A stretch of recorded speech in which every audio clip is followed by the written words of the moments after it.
What if humanity didn't begin where our history books say it did? What if the first written memories we possess are not the first memories we ever had, but the remnants of something already ancient, already tired, already carrying the weight of a long-forgotten past? There is a strange quiet at the beginning of history, a silence where childhood should be.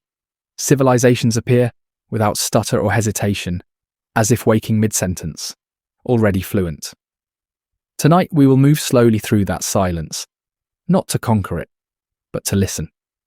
And if you choose to stay with me, drifting gently through these questions, I invite you to continue this long journey with historic sleep. So before you feel too comfortable, take a moment to like the video and subscribe, but only if you truly enjoy what I am creating here. And if you wish, share your location and local time, so this quiet investigation can feel just a little more connected. Somewhere beneath the floodwaters of memory, something still waits to be remembered, like a reflection trembling just below the surface, never quite breaking through. There is an unease that settles in when we look closely at the beginnings of Sumer, not the dramatic unease of ruins or disasters, but a quieter, more persistent discomfort, like noticing that a story has started in the middle of a sentence. The earliest Sumerian records do not feel like the first steps of a young civilization learning how to speak. They feel composed, confident, already fluent in administration, ritual, astronomy, architecture, and law. This is where the problem begins, because civilizations, like people, usually stumble before they walk. They leave traces of mistakes, revisions, experiments. Yet in southern Mesopotamia, those traces are strangely thin. When writing appears in Sumer, it does not creep into existence through crude symbols or half-formed marks that slowly evolve over centuries. It arrives already structured. Cuneiform begins as a system capable of recording complex economic transactions, land ownership, temple inventories, and labor organization. The tablets are not poetic musings or primitive tallies scratched in confusion. They are orderly, bureaucratic, efficient. Writing, one of humanity's most transformative technologies, seems to emerge without a visible apprenticeship. The question that lingers is not how clever the Sumerians were, but where the long process of becoming this clever has gone. The same tension appears in their cities. Uruk, often cited as one of the first true cities, does not resemble a hesitant experiment in urban living. It expands rapidly, with monumental architecture, organized street layouts, and specialized districts. Temples rise with precise geometry and symbolic alignment. This kind of planning implies inherited knowledge, not sudden inspiration. Stone may be scarce in Mesopotamia, but sophistication is not. Someone understood how to coordinate labor at scale, how to feed a dense population, how to synchronize religious authority with civic control. These are not skills that emerge overnight, even under ideal conditions. Archaeology attempts to soften this discomfort by stretching timelines, inserting gradualism wherever possible. Layers are labelled, phases are named, transitions are smoothed, yet the core impression remains unchanged. The earliest Sumerian layers already contain the DNA of a mature civilization. Tools are refined. Trade networks extend far beyond the river plains. Obsidian, lapis lazuli, copper, and timber arrive from distant regions, implying established roots and long-standing relationships. Trade, like language, requires trust built over time. Trust leaves tracks, and here again, the tracks seem to begin too abruptly. Even social structure feels inherited. The division between priesthood, labourers, scribes, and rulers appears early and firmly. This hierarchy is not chaotic. It is ritualized, justified through cosmology, embedded into myth. The gods are already organized into pantheons, with jurisdictions and genealogies. Creation myths do not describe the invention of society so much as its maintenance after catastrophe. Again and again, Sumerian stories speak of restoration, reordering, and renewal, rather than innocent beginnings. The world, according to these texts, has been broken before. One might argue that preservation bias is to blame. Older materials rot. Earlier structures wash away. Floodplains erase their own past. This explanation is reasonable, but it is not entirely satisfying. Even fragile cultures leave conceptual debris, transitional myths, awkward tools, half-remembered techniques. In Sumer, the debris is oddly absent. What survives feels curated, intentional, as though only certain layers of memory were allowed to cross a threshold. The king lists deepen this sense of imbalance. They are not simple chronicles, but ideological documents, blending myth and history in a way that defies modern categorization. Early kings reign for impossibly long spans, tens of thousands of years. Scholars debate symbolism, numerology, and theological messaging. And all of these may be valid, but even if the numbers are symbolic, symbolism itself implies inheritance. You cannot encode meaning into time unless time already carries weight. These exaggerated reigns gesture backward, toward an age that the writers themselves considered immeasurably distant. What is striking is that the lists draw a sharp boundary. Before a certain point, kingship descends from heaven. After that point, reigns shorten, history accelerates, memory sharpens. This is not a gradual shift, it is a rupture. Something has happened, something so severe that time itself seems to behave differently on either side of it. The flood stands in the middle of this divide, not merely as a mythic event, but as a conceptual fault line separating two kinds of existence. After this boundary, records become more recognizable to modern historians. Dynasties rise and fall within plausible lifespans. Wars, treaties, and building projects follow patterns we understand.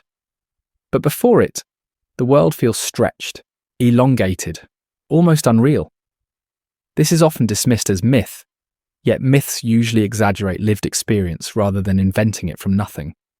If early Sumerians imagined an impossibly long past, it may be because they sensed the depth of something they could no longer fully access. The discomfort grows when we consider education. Sumerian scribes trained in formal schools, copying standardized texts, learning mathematics, geometry, and legal formulas. These institutions appear early and function smoothly.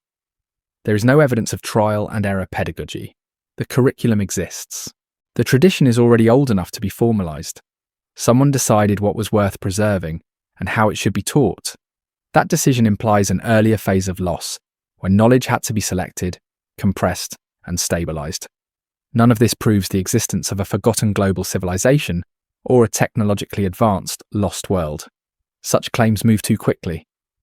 But the evidence does suggest that Sumer inherited more than it invented.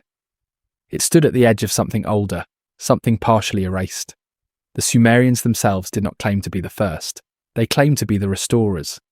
Their myths speak less of discovery than of recovery, less of creation than of remembrance. Perhaps the most unsettling possibility is not that history is missing chapters, but that the missing chapters were intentionally abbreviated, not hidden through malice, but lost through necessity. After catastrophe, survival matters more than memory. Knowledge becomes heavy. It must be carried selectively. When the waters recede, what remains is not the full archive, but a compressed version, streamlined enough to rebuild a world. If that is the case, then Sumer is not humanity's childhood, but its adolescence after amnesia. A culture already old, already burdened, waking up among ruins it no longer understands, surrounded by stories it cannot fully verify. And if the first civilization we can name already stood on the far side of forgetting, then the question is not how civilization began, but how many times it may have had to begin again. Time behaves strangely in the earliest Sumerian records, stretching and folding in ways that feel deliberate rather than careless. Nowhere is this more apparent than in the king lists, documents that attempt to impose order on memory by naming rulers, cities, and reigns in a single continuous line. At first glance, they look like chronicles, but the moment you begin reading closely, chronology dissolves into something more symbolic, more unsettling. The earliest kings do not reign for decades or even centuries. They rule for spans that exceed human comprehension, for thousands upon thousands of years, as if time itself obeyed a different rhythm before a certain threshold was crossed. Modern readers often rush to dismiss these numbers as myth, exaggeration, or theological metaphor, and yet the scribes who recorded them were not careless dreamers. They were administrators, accountants, and legal minds trained to track grain, labour, and land with precision. These same scribes who counted barley down to the last measure suddenly abandon realism only when describing the deep past. This inconsistency deserves attention. If the numbers are symbolic, then symbolism was chosen intentionally, not accidentally. The question becomes why time needed to be expressed in this distorted way. The king lists describe an era when kingship descends from heaven, an age before the flood, when authority is not negotiated but bestowed. Cities appear one by one as centres of rule, as if power migrates rather than develops. Eridu, Bad Tibira, Larak, Zipa, Shurapak. Each city holds kingship for immense durations before it moves on. This is not how political myth usually behaves. Foundational legends often emphasize a single sacred center. The Sumerian narrative disperses sanctity across geography, as though acknowledging fragments of something once unified. Then, without gradual transition, the flood arrives. After it, everything changes. Reigns shorten dramatically. Kings become more human, more fallible. History accelerates. Events cluster closer together. Memory sharpens. The lists continue. But the tone has shifted. The world after the flood resembles our own. The world before it does not. This sharp division is not an artifact of modern interpretation. It is embedded in the structure of the text itself. Some scholars argue that the long reigns represent dynasties rather than individuals, or that numbers encode astronomical cycles, or that they are meant to convey sacred completeness rather than literal time. All of these explanations may contain truth, but none of them erase the deeper implication. The scribes believed that the past was vast, heavier than the present, and qualitatively different. They did not treat early time as a vague blur. They gave it shape, order, and magnitude. What is often overlooked is that the king lists were not purely mythological documents. They were political tools used to legitimize contemporary rulers by anchoring them to an ancient lineage. This makes the exaggerated antiquity even more curious. Inflating the past did not make current kings look more powerful. It made them look smaller. By comparison, later rulers appear diminished, ruling for mere decades against ancestors who governed for millennia. This is an odd strategy if the goal is propaganda, unless humility, not dominance, was part of the message. Perhaps the lists were not designed to glorify the present, but to remind it of loss, to signal that something essential had been broken. The flood is not framed as a triumph or a reset in optimistic terms. It is a rupture. After it, kingship no longer descends from heaven. It must be seized, defended, negotiated. Authority becomes fragile. Mortality presses closer. Time itself feels compressed, as though the world is running faster toward an unknown end. There is also the question of consistency. Multiple versions of the king lists exist, copied across centuries, adjusted to suit political needs. Yet the basic structure remains remarkably stable.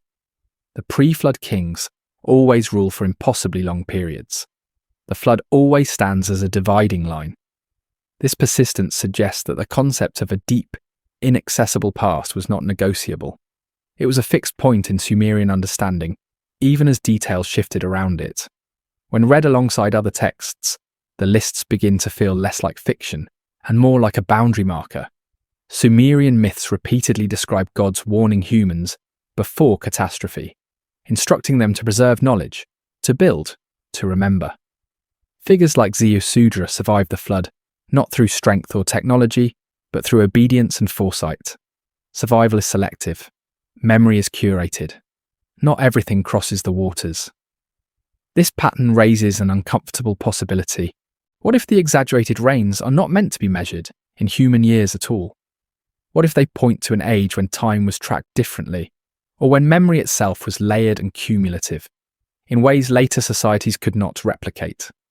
In such a world, longevity might symbolize continuity rather than lifespan. A king who reigns for tens of thousands of years might represent an office that persisted through many hands, remembered as a single presence, because individual identities blurred together across deep time. If so, the king lists are not lying. They are compressing. They are translating a reality too complex to preserve intact into a form that could survive catastrophe. Numbers become placeholders for magnitude, not measurements.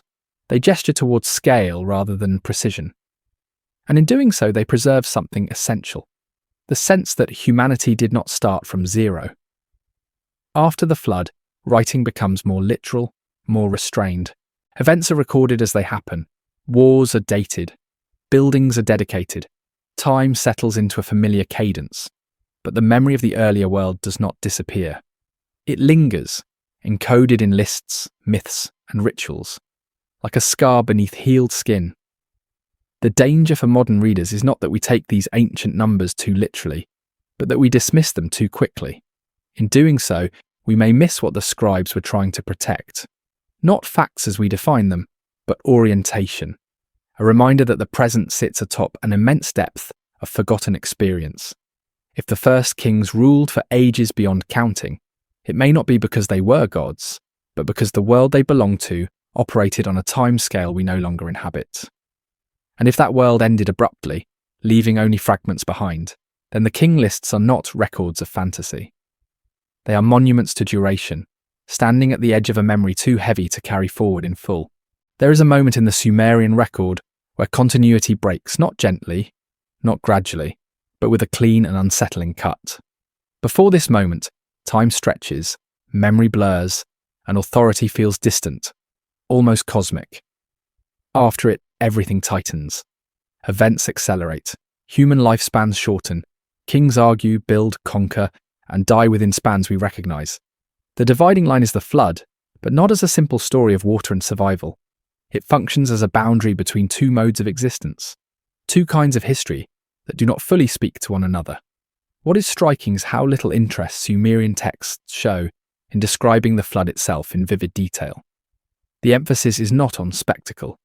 There is no obsession with drowning cities or roaring waves. Instead, the texts linger on preparation, warning, and aftermath. The flood is treated less as an event and more as a transition, a reset of conditions, a narrowing of what can be remembered and recorded. This restraint suggests familiarity, as if the authors were not inventing a dramatic catastrophe, but referencing something already known, already accepted as the great hinge of their world. Before this hinge, knowledge behaves differently. Myths describe gods mingling freely with humans, offering instruction directly. Kingship descends from heaven. Cities are founded with divine guidance. After the flood, this intimacy fades. The gods withdraw. Instructions become encoded in ritual and text rather than spoken presence. Humans must interpret signs instead of receiving commands. Authority fractures into temples, councils, and armies. The world becomes louder, more crowded, and more uncertain. Language itself seems to reflect this shift. Early mythic texts are dense, symbolic, and repetitive, as if designed to preserve meaning through memorization rather than analysis. Later administrative texts are precise, linear, and pragmatic. Grain rations, labour assignments, legal disputes. It is not simply that writing improves, it is that writing changes purpose. Before the flood, writing gestures toward preservation of cosmic order. After it, writing manages survival. This raises an uncomfortable question. If the flood marks the transition from one epistemology to another, then perhaps it was not merely a natural disaster. It may have been a compression event, a moment when complexity had to be reduced, when too much knowledge became a liability rather than an asset. Floodplains erase physical structures, but they also erase archives. Clay tablets dissolve. Organic materials vanish. Only what is rewritten afterward survives. Geology offers partial support for this discomfort. At various sites in Mesopotamia, archaeologists have identified flood layers separating older and newer occupations. These layers are not uniform and they do not align neatly across regions.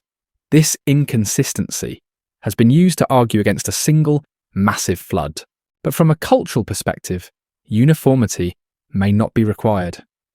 A series of catastrophic floods across generations could produce the same psychological effect, the sense that the old world is no longer accessible.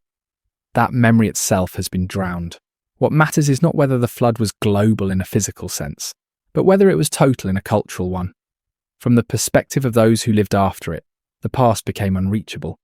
They inherited fragments without context, stories without full explanations, lists without complete records. The world before felt impossibly distant, even if it was only a few thousand years removed. Distance is not measured only in time, it is measured in continuity. This may explain why post-flood narratives are obsessed with legitimacy. Kings trace their authority through lineages. Cities claim divine favour. Laws are carved into stone. There is an urgency to fix meaning, to anchor society against further loss. The flood becomes a warning embedded in the background of everything. Not always named, but always implied. Do not assume permanence. Do not assume memory will survive on its own. In this light, the flood resembles less a mythic punishment and more a systemic failure. An overload, a point at which accumulated complexity collapsed under environmental stress. When systems built over long durations suddenly found themselves incompatible with new conditions. Water becomes the symbol, but the deeper force may have been instability itself. The survivors in this scenario are not chosen for moral purity, but for adaptability. They preserve what they can, knowing it is not everything. They simplify cosmology. They shorten timelines. They translate vast durations into symbolic numbers.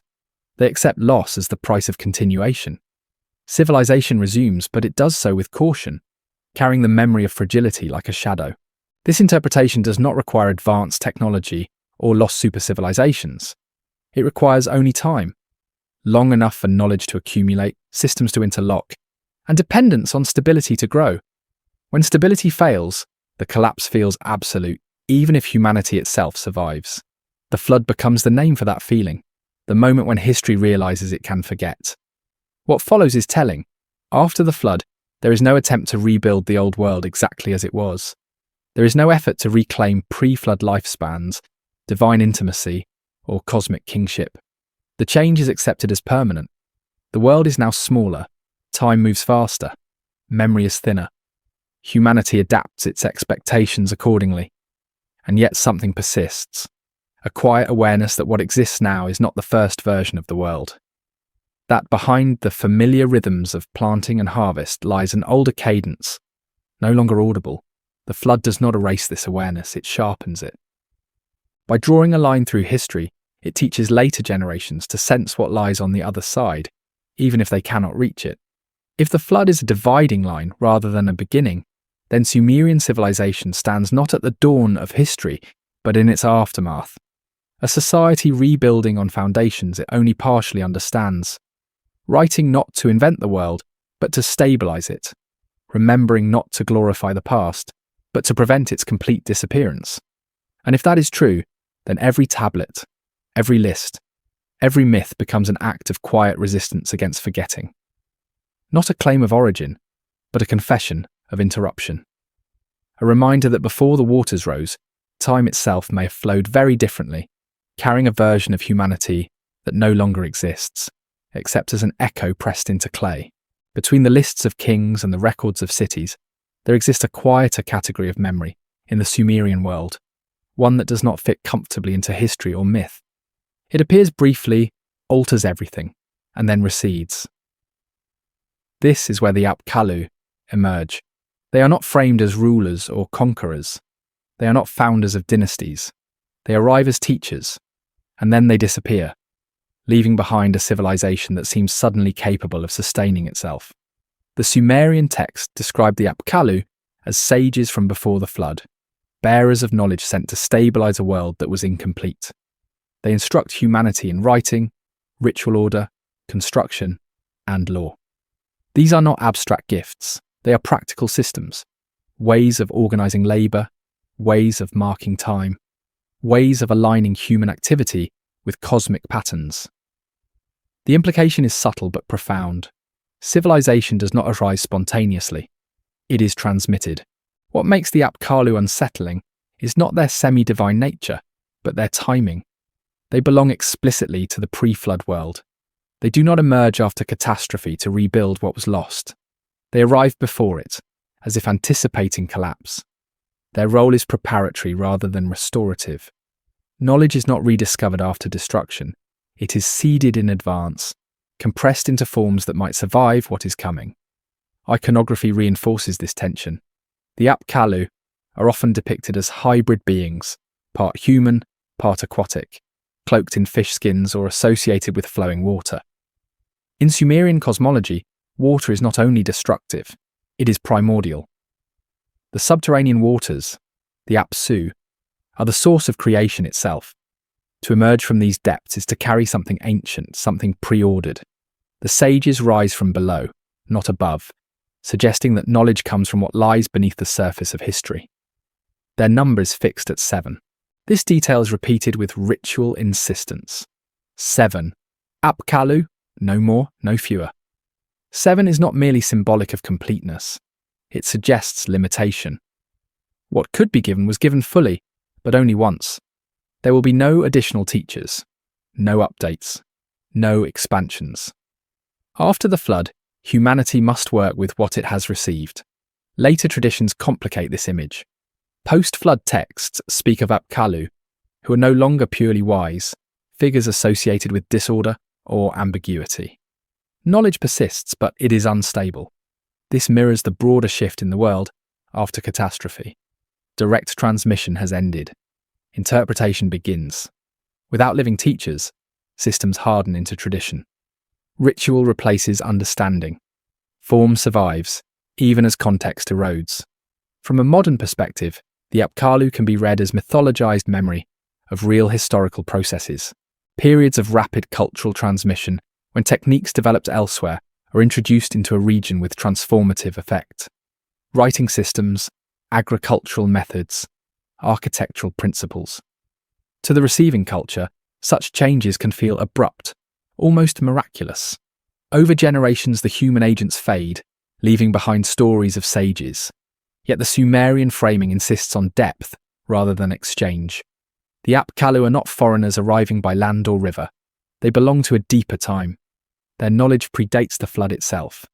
This suggests that the Sumerians saw their civilization not as the product of recent innovation, but as the inheritor of something much older, something that had already faced extinction once. There is also an unusual humility in these accounts. The Apkallu are respected, but they are not worshipped as supreme gods. They are remembered functionally. They taught this. They ordered that. Their personalities are thin, their narratives restrained. This restraint hints at memory rather than invention. Myths born from imagination tend to embellish. Memories preserved under pressure tend to simplify. If the Apkallu represent a real mechanism of preservation, then they embody an uncomfortable truth about knowledge. In times of stability, complexity flourishes. In times of collapse, complexity must be reduced. Systems are distilled into essentials. What survives is not everything that existed, but everything that was deemed necessary. The Apkallu carry this reduced archive. Enough to rebuild, but not enough to restore the original world. After the flood, Sumerian civilization operates within these constraints. Writing exists, but it is used primarily for administration. Architecture follows sacred proportions, but the reasoning behind them becomes symbolic rather than technical. Rituals continue, but their origins blur. Civilization functions, but it does so with inherited tools whose deeper logic is no longer fully accessible. This may explain why Sumerian culture is so deeply conservative. Innovation is cautious. Authority is anchored in antiquity. New rulers legitimize themselves by aligning with ancient tradition rather than claiming novelty. The past is not a place of ignorance to be surpassed. It is a standard to be approximated, even if it can never be fully reached. The disappearance of the Apkallu marks a turning point. Once they withdraw, knowledge becomes static. It can be copied, but not refreshed. Scribes reproduce texts without fully understanding their origins. Errors accumulate. Meanings shift. Over centuries, wisdom becomes layered with interpretation, until the original signal is almost indistinguishable from the noise surrounding it. What remains constant is the sense of loss. The Apkallu are remembered precisely because they are gone. Their absence defines the limits of the post-flood world. Humanity is no longer guided directly by sages from deep time. It must rely on fragments, symbols, and stories. Civilization continues, but it does so in the shadow of something it knows it has misplaced. In this light, the Apkallu are not mysterious beings from myth. They are placeholders for a vanished continuity. They stand in for generations of knowledge transmission that were interrupted, compressed, and mythologized in order to survive. Their aquatic imagery reflects not fantasy, but memory submerged by catastrophe.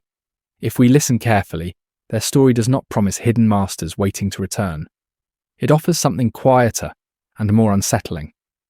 The suggestion that humanity once possessed a longer memory, and that this memory was shortened by forces beyond its control. What we call the beginning of civilization may, in fact, be the point at which remembering became difficult.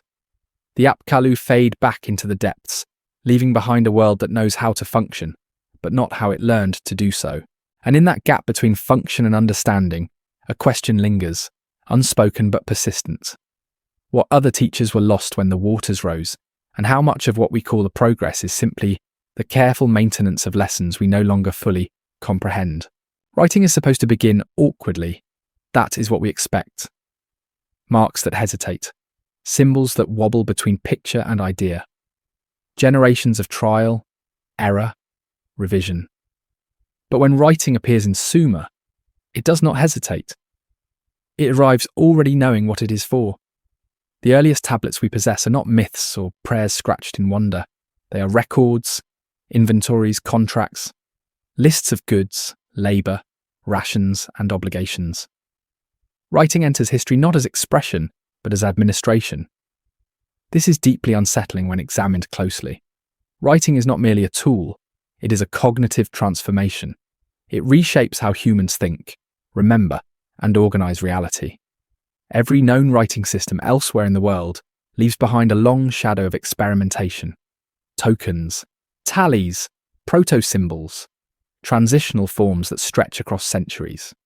In Sumer, this shadow feels compressed, almost folded in on itself. The gap between pre-writing and full literacy is surprisingly narrow. The earliest cuneiform tablets already assume a shared understanding between writer and reader. Symbols are standardized. Numerical systems are consistent. Categories of goods are clearly defined. There is no visible confusion about what writing is meant to accomplish. This suggests that writing did not emerge organically from individual expression. It was deployed as a solution to a pre-existing problem. Complexity. Temples and administrative centers in early Sumer managed vast quantities of resources. Grain flowed in from fields. Livestock was counted. Labour was assigned. Offerings were distributed. This level of organisation requires memory beyond human capacity. Writing answers that need perfectly. But this only deepens the mystery. Large-scale administration presupposes large-scale society. Writing appears not at the dawn of complexity, but at its threshold, as if summoned when oral memory finally failed. The standard explanation is that writing evolved rapidly because conditions demanded it. Population density increased, trade expanded, institutions grew. But even rapid evolution leaves debris. Early systems are clumsy. They overshoot, they get revised.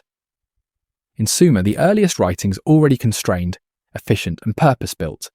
It behaves less like an invention and more like an inheritance.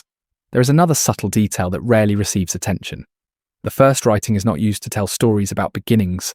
It does not explain origins, cosmology, or identity. Those come later. Writing is first used to manage what already exists. This implies that the foundational narratives of Sumerian culture predate writing itself.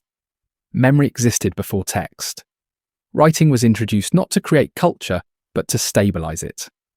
This reverses our usual assumptions. We often imagine writing as the birth of civilization. In Sumer, it looks more like a response to the threat of losing one. When oral systems become insufficient, when memory strains under its own weight, writing intervenes. It freezes information. It preserves structure. It resists erosion. But freezing comes at a cost. Writing captures data, not experience. It records quantities, not nuance. It preserves rules, not the reasoning behind them. When knowledge is transferred from living memory to clay, something changes. Flexibility hardens. Context thins. What survives is what can be encoded, not necessarily what was most important. This may explain why Sumerian writing begins with accounting rather than storytelling. What mattered most in the aftermath of loss was not meaning, but continuity. The ability to feed people, to allocate labour, to maintain temples. Writing secures the mechanics of survival. Myth and philosophy can wait. Yet the sophistication of the system still demands explanation. Numerical notation alone reveals layers of inherited thinking. The sexagesimal system, based on 60, is not intuitive. It is elegant, divisible, and efficient. It suggests long engagement with mathematics. Such a system does not emerge spontaneously. It reflects preference shaped by experience. The same is true of lexical lists, some of the earliest educational texts. These lists categorize the world with remarkable confidence. Trees, animals, professions, objects. Reality is already ordered. Categories are not debated, they are taught. This implies that the conceptual framework behind them existed before writing, refined through generations of oral transmission. If writing arrives as a mature system, then we must ask where its formative phase occurred. One possibility is that earlier writing existed but did not survive. Materials may have been perishable. Wood, leather, fibre. Floods would erase them completely. Clay survives catastrophe. Writing on clay implies a world already aware of loss, already adapting to instability. Another possibility is more unsettling. Writing, as Sumer knew it, may have been adapted from an older system, simplified and recontextualized for a reduced world. If knowledge was compressed before catastrophe, as the Apkallu narratives suggest, then writing could have been part of that compression. A tool refined elsewhere, introduced when conditions demanded preservation over innovation. This would explain the absence of experimentation. The Sumerians did not need to invent writing, they needed to apply it. The cognitive leap had already been made, somewhere beyond the reach of surviving memory. What we see is not the birth of writing, but its reappearance. Over time, writing expands its role. Hymns are composed, myths are recorded, laws are carved into stone. But even then, writing remains conservative. It looks backward. Authority flows from antiquity. New texts anchor themselves in old formulas. Innovation is masked as restoration. Writing becomes a vessel for tradition, rather than a laboratory for new ideas. This conservatism may reflect anxiety. Once memory has been lost, once a world has ended, preservation becomes sacred. Writing is no longer just a tool, it is a defense against oblivion. Each tablet resists the silence that came before, and yet, writing cannot fully repair what was broken. It preserves structure, but not totality. It records outcomes, not processes. It captures the skeleton of civilization, not its living tissue. Over generations, this gap widens. Scribes copy texts whose original context has faded. Rituals persist, but their initial logic dissolves into symbolism. This may be why Sumerian texts are filled with repetition. Lists, formulas, fixed phrases. Repetition is a strategy against loss. What is repeated is less likely to vanish. But repetition also signals fragility. It betrays fear that without constant reinforcement, memory will slip again. So when we look at the sudden appearance of writing in Sumer, we are not witnessing a triumphant beginning. We are witnessing a defensive act. A civilization already burdened by complexity, already haunted by interruption, choosing to anchor itself in clay. Writing does not announce, "We have arrived." It whispers, "We cannot afford to forget again." And if that is true, then the first written words of humanity are not a celebration of progress, but a quiet admission of vulnerability, etched into earth that was chosen precisely because it could survive what memory could not. Cities are not supposed to appear whole. They usually grow like scars, uneven and accidental, shaped by trial, failure, and gradual adaptation. Paths become streets, shelters become buildings, ritual spaces emerge slowly from repetition. But when we look at the earlier Sumerian cities, especially Uruk and Eridu, this expected messiness is strangely absent. These places do not feel like experiments. They feel intentional, as if someone already knew what a city was supposed to be. Uruk expands rapidly, not just in size but in complexity. It is not a loose cluster of dwellings that slowly organizes itself. It is a planned environment, with monumental temples, administrative quarters, workshops and residential zones that imply forethought. The scale alone is startling. At its height, Uruk supports tens of thousands of inhabitants, coordinated through systems of labour, food distribution, and religious authority. This kind of organisation requires more than ambition. It requires precedent. Architecture reinforces this impression. Temples are not improvised shrines. They are built on raised platforms, aligned with symbolic directions, constructed according to proportions that remain consistent across generations. Even in the earliest layers, we see standardized bricks, repeating layouts, and careful attention to spatial hierarchy. Sacred and secular spaces are clearly distinguished. This clarity suggests that builders were not inventing solutions on the fly, they were following rules. Eridu deepens the puzzle. Often described as one of the oldest cities, it carries an aura of antiquity, even within Sumerian memory. Its central temple is rebuilt again and again on the same sacred footprint, layer upon layer, as if continuity mattered more than novelty. Each reconstruction respects the same orientation, the same symbolic logic. This persistence implies a belief that the original design was not arbitrary, it was correct. What is missing in both cities is evidence of architectural childhood. We do not see generations of crude attempts slowly refining towards sophistication. Instead, the earliest monumental structures already express mastery of load distribution, material constraints, and ritual symbolism. Mud brick, a deceptively fragile material, is used with confidence, shaped into enduring forms that survive centuries through maintenance and rebuilding. Urban planning also appears surprisingly mature.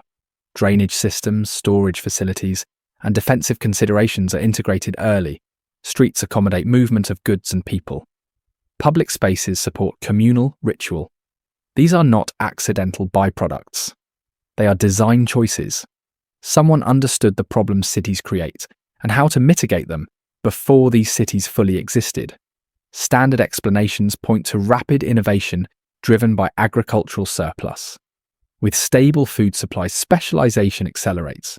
Surplus allows experimentation. But experimentation leaves traces. Failed designs, abandoned layouts, transitional forms. In early Sumerian cities, such traces are minimal. What we see instead is continuity, repetition, and refinement, as if the template was already known. Trade networks intensify this impression. Cities are not isolated. They are nodes in a broader system. Materials arrive from distant regions, timber from the north, stone from the mountains, metals from far beyond the alluvial plain. These routes do not emerge spontaneously. They require trust, negotiation, and shared standards. Cities appear already embedded in a web of relationships that must have taken time to develop. The religious dimension of urban life further complicates the picture. Temples are not just places of worship.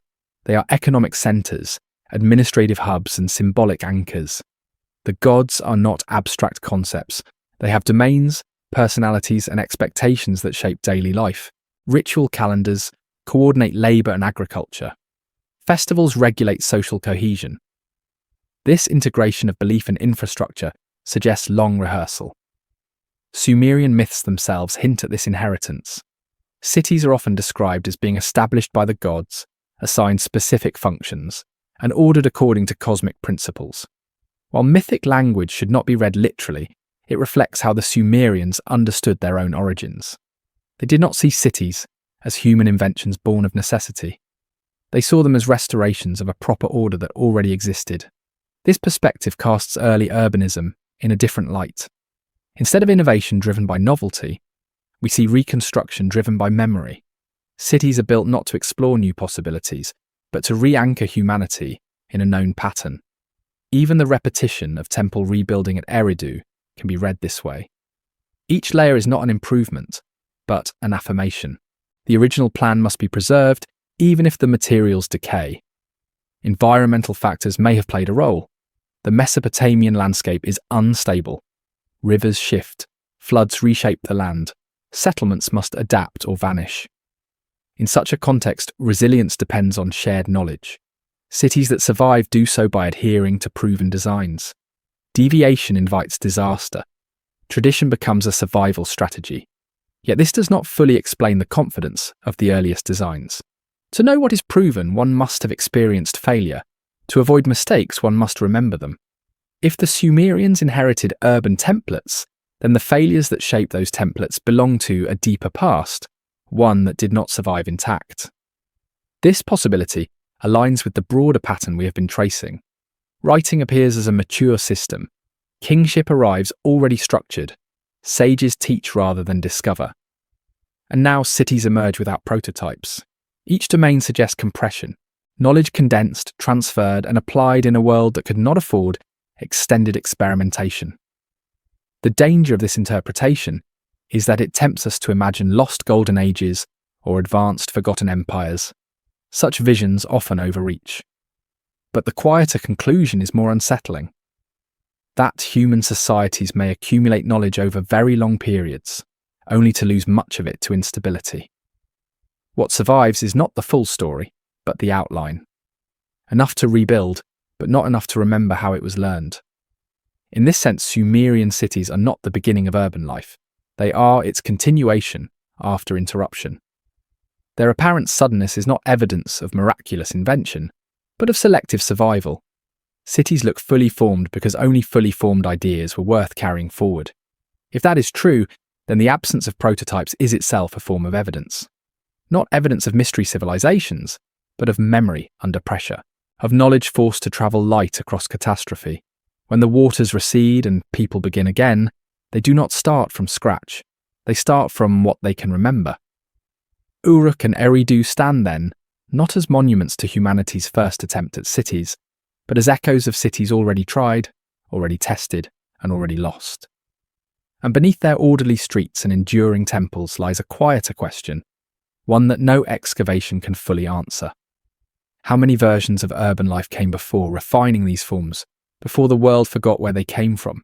When the Sumerians looked upward, they did not behave like people encountering the sky for the first time. There is no trace of hesitation in their relationship with the heavens. The stars are already named. Their movements are already meaningful. The sky is not an open question. It is a system, woven tightly into ritual, authority, and time itself. This is not curiosity. It is inheritance. The earliest celestial references do not attempt to explain why the heavens behave as they do. They assume that behavior is already understood. What matters is interpretation. A star rises in a certain place, and something follows on Earth. A planet brightens or fades, and a decision must be made. The sky functions as a language rather than a mystery, and languages require long familiarity before they can be used fluently. This familiarity is unsettling when placed alongside the conventional timeline of civilization. Observing the sky well enough to detect patterns is not difficult. Understanding those patterns is. Recognizing cycles requires continuity across generations. Errors must be noticed, corrected, and remembered. This process takes time, patience, and stability.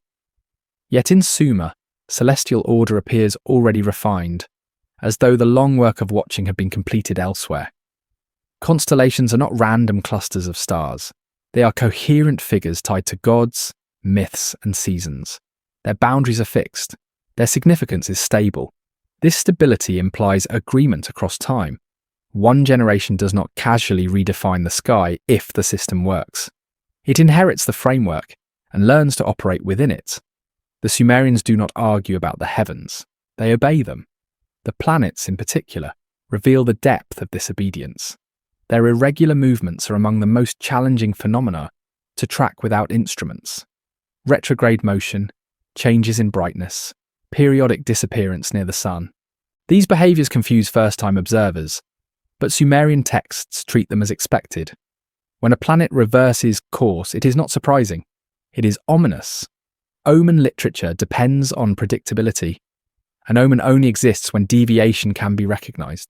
To know something is unusual, one must know what is usual. This requires a baseline built from long observation. The sky must be familiar enough that anomalies stand out clearly. Sumerian divination presupposes this baseline. The sky has rules, and those rules are known. Calendrical precision reinforces this impression. Aligning lunar months with the solar year is a persistent challenge. Without correction, seasons drift. Agricultural cycles fall out of sync. Ritual calendars collapse. Sumerian timekeeping addresses this problem effectively, using intercalation to maintain alignment. This is not intuitive knowledge. It is corrective knowledge, born of past error. The division of time itself carries signs of inheritance. The use of 60 as a base permeates Sumerian mathematics and astronomy. It divides easily into many fractions. It supports circular measurement. But it is not a natural choice. It reflects preference shaped by experience, not necessity. Preferences accumulate over time. They do not appear fully formed. What is most striking is how seamlessly celestial order mirrors social order. The heavens are hierarchical. Gods occupy specific celestial domains. Movements above correspond to events below. Kingship is legitimized through the sky. Authority is cosmic before it is political. This symmetry suggests that the Sumerians did not invent their worldview piece by piece. They stepped into a structure already assembled. Later cultures in Mesopotamia expand this astronomical tradition, developing detailed star catalogues and predictive techniques. But even as complexity increases, the foundation remains unchanged. Names persist, divisions endure. The sky does not get reinvented, it gets elaborated. This continuity implies that the original framework was considered complete enough to preserve. If we ask where that framework came from, the texts offer no direct answer. There is no origin story for astronomy itself. It is simply present. This absence is telling. Cultures tend to mythologize their greatest achievements. The lack of such myths suggests that astronomy was not seen as a triumph, but as a given. Something inherited, not achieved. One possible explanation is pragmatic. Perhaps observational astronomy developed rapidly under favorable conditions. Clear skies and flat horizons, agricultural necessity. Humans are capable of impressive feats when survival depends on them. But even rapid development leaves traces of learning, competing systems, revised calendars, abandoned interpretations. In early Sumer, such traces are faint. Another possibility aligns more closely with the broader pattern we have seen. Astronomy may have been among the knowledge sets compressed before catastrophe. When continuity is threatened, complex understanding must be reduced to essentials. Rules replace reasoning. Outcomes replace methods. The sky becomes a set of instructions rather than a field of inquiry. This would explain why early texts emphasize interpretation over explanation. The sky tells you what to do, not why it works. The deeper logic has already been lost or deemed too costly to preserve. What survives is functionality. Enough to maintain order, enough to avoid chaos, not enough to reconstruct the original process of discovery. In such a world, questioning the sky would be dangerous. Stability depends on trust in inherited systems. Doubt introduces risk. When memory is fragile, tradition becomes law. The heavens are obeyed because they have already proven themselves, even if the proof itself is no longer accessible. This dynamic transforms astronomy from a science into a ritualized discipline. Observation continues, but within fixed boundaries. Interpretation grows complex, layered with symbolism and theology. Over time, meaning thickens. The original clarity dissolves beneath accumulated commentary. Knowledge survives, but it becomes opaque. Yet the sky itself remains unchanged. Stars rise and set with indifference to human systems. Planets wander as they always have. Eclipses return on schedule. The heavens remember even when humanity forgets. In this sense, astronomy is the most unforgiving archive. It preserves patterns without regard for whether we understand them. If Sumerian civilization begins with a sky already ordered, then it does not stand at the dawn of observation. It stands downstream from it. The knowledge required to read the heavens has already been distilled, simplified, and ritualized by the time it reaches clay tablets. This does not imply lost technologies or vanished observatories. It implies time, more time than our narratives usually allow. Time long enough for observation to become tradition, and tradition to survive catastrophe while explanation does not. When the Sumerians looked up, they did not see chaos, they saw instruction. They saw confirmation that order still existed after everything else had been broken. The sky became a stabilizing force, a reminder that some patterns endured beyond floods, beyond cities, beyond memory itself. And perhaps that is why the heavens mattered so deeply. Not because they promised the future, but because they proved the past had not vanished entirely. Even if humanity could no longer remember how it first learned to read the sky continued to speak, patiently repeating its message, waiting for listeners who might one day remember why it was first understood at all. Time does not feel newly discovered in early Sumer. It feels restrained, measured, and already disciplined, as if it had once been wild and dangerous and now required constant supervision. The earliest records do not show people experimenting with time. They show people obeying it. Days are named, months recur with purpose. Festivals arrive on schedule. Work begins and ends, according to rhythms that seem firmly established. Time behaves less like a mystery and more like a law. This is unsettling because timekeeping is not simple. It is one of the most fragile achievements of any civilization. A failed calendar is not a philosophical inconvenience.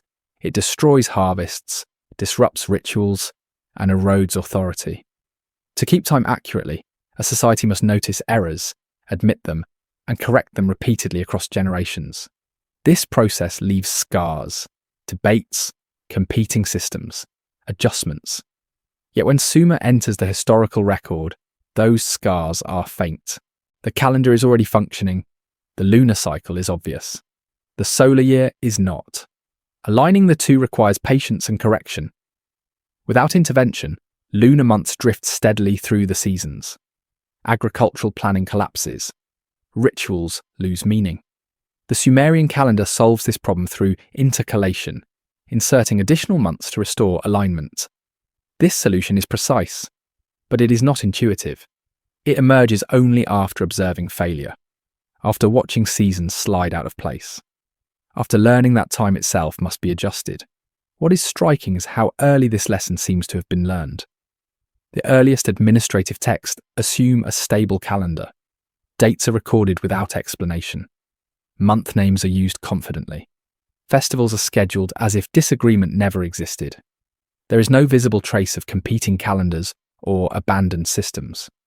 Timekeeping appears not as an evolving experiment, but as an inherited structure. Even the division of the day reflects maturity.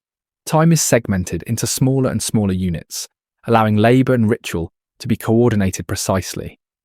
This segmentation relies on the same numerical logic that governs astronomy and mathematics. 60 becomes the foundation. It divides cleanly, it repeats reliably. This choice is elegant, but elegance is usually the result of refinement. Systems that survive are those that have already failed elsewhere. Calendars also carry memory. Month names preserve agricultural tasks, environmental cues, and religious obligations. These names encode relationships between human activity and natural cycles. Encoding implies selection. Someone decided what mattered enough to preserve, and those decisions endured. Over time, the names persist even as their original context fades, turning memory into ritual. Ritual calendars deepen the sense of inherited discipline. Certain days are marked as dangerous.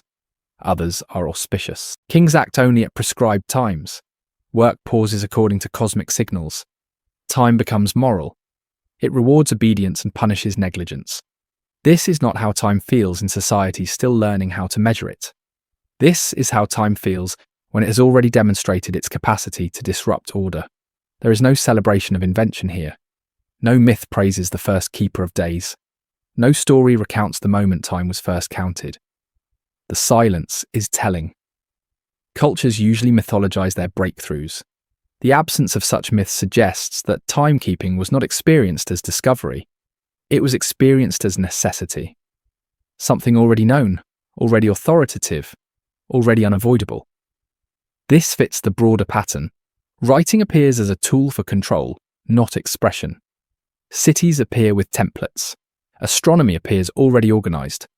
And now, time itself appears regulated. Each system arrives not at the dawn of civilization, but at the point where civilization could no longer function without it. These are not tools of expansion. They are tools of stabilization. The Sumerian worldview reinforces this defensiveness. The deep past is remembered as vast, heavy, and difficult to carry. Long rains stretch backward into symbolic eternity. The flood stands as a warning that continuity can break. Timekeeping in this context becomes an act of resistance. By counting days, humanity asserts that history will not simply dissolve again. Kings anchor themselves in chronology. Temples anchor themselves in ritual cycles. Society anchors itself in repetition. Time becomes the skeleton that holds everything upright. To lose track of it would be to invite chaos back in. This may explain the conservatism of Sumerian timekeeping. Innovation is rare. Adjustments are cautious. Deviations are dangerous. Once a calendar has proven capable of holding society together, it must not be disturbed. Even when understanding fades, obedience remains. People follow cycles they did not design. They trust corrections they cannot explain. Over generations, the calendar becomes externalized. It exists beyond individual memory. It tells people when to act, when to wait, when to fear. Time becomes something imposed rather than negotiated. This stabilizes civilization, but it also hides loss. The reasons behind the system slip out of reach, leaving only the form behind. If the Sumerian calendar is already mature when it appears, then the generations who refined it are missing. Their mistakes are gone. Their debates are silent. What remains is the outcome, preserved because it worked. The process that produced it lies buried beneath interruption. One possibility is that earlier systems existed, but did not survive. Perishable records, oral refinements, local variations erased by catastrophe. Clay preserves only the final, stabilized version. What we see is not the beginning of timekeeping, but its compression into a durable form. This compression carries a cost. When explanation is lost, systems become rigid. Ritual replaces reasoning. Authority replaces understanding. The calendar works, but no one remembers why it works. This fragility hides beneath apparent stability. Yet stability matters more than explanation when survival is at stake. After rupture, humanity does not ask elegant questions. It asks practical ones. When should we plant? When should we rest? When should we fear? The calendar answers these questions reliably enough, and that reliability becomes sacred. In this sense, timekeeping in Sumer is not about mastering time. It is about surviving it, about preventing drift, not exploring possibility. Each measured day is a small assertion that continuity still holds, that the world, though broken once, can still be tracked. But beneath this careful tracking lies an unease. If time had to be disciplined, then it must once have escaped discipline. If calendars were refined to prevent collapse, then collapse must have already occurred. The order we see is not innocence, it is recovery. So when we read a Sumerian date impressed into clay, we are not witnessing humanity's first attempt to count time. We are witnessing a reminder that time once slipped away, and that counting it became necessary only after its absence was felt. Each marked day is a quiet defense against forgetting. Each corrected month is an admission that nature does not align itself willingly with human need. And each preserved calendar carries within it a shadow, the memory of a moment when time itself became dangerous, when it could no longer be trusted to carry civilization forward on its own. Time in Sumer is not a gift, it is a responsibility. And responsibilities are inherited only after something precious has already been lost. When the Sumerians spoke of a world before the flood, they were not alone. Their memories do not stand in isolation, as if produced by a single culture imagining its own importance. Instead, they resonate outward, echoing through distant lands and unrelated languages, surfacing in stories that should not agree, yet do. This is where comparison becomes unsettling. Not because the myths are identical, but because their fractures align. Across the ancient world, there is a recurring shape to early memory, a time before the present order, a rupture that divides what came before from what followed, survivors who carry fragments forward.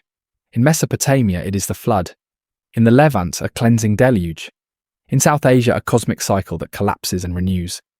In the Americas, worlds destroyed and remade. These are not simple borrowings. The cultures are too distant, the symbols too localized. What they share is not detail, but structure. The structure is consistent. First, an age of greater intimacy between humanity and the forces that govern the world. Lifespans are longer. Knowledge flows more freely. Order feels closer to the surface. Then comes a collapse. Often sudden, often moralized, but always total enough to sever continuity. Afterward, humanity resumes, diminished, dependent on memory rather than presence. The gods withdraw. Knowledge becomes encoded rather than lived. What is striking is that these stories rarely celebrate the catastrophe. The flood is not a triumph. It is a wound.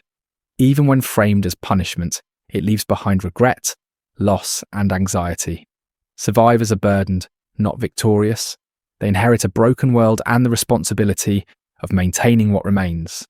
In Sumerian texts, this burden is explicit. The post-flood world is narrower. Time accelerates. Kings rule for shorter spans. Knowledge must be taught, not received. Ritual replaces instruction. Elsewhere, the same narrowing appears under different names. The Golden Age ends. The previous sun falls. The former world sinks. Language shifts, but the sensation remains. Comparative mythology often treats these parallels as metaphor, psychological archetype, or symbolic storytelling. These explanations are not wrong. Humans do share cognitive patterns, but symbolism does not arise in a vacuum. Symbols cluster around experience. When unrelated cultures encode the same structural memory, it invites caution before dismissal. One common feature across these traditions is selective survival. Not everyone endures the rupture. Knowledge does not persist evenly. What crosses the boundary is chosen, intentionally or not. In Sumer, sages teach before the flood. In other traditions, culture heroes hide knowledge, carry seeds, preserve fire, remember names. Survival's not random. It is curated. This curation suggests anticipation. The catastrophe is foreseen, warned of, or cyclically expected. This matters. A random disaster erases indiscriminately. A foreseen one produces preparation. Myths across cultures emphasize warning, instruction, and the preservation of essentials. This pattern implies long familiarity with disruption, not a single unexpected event. Geography complicates this further.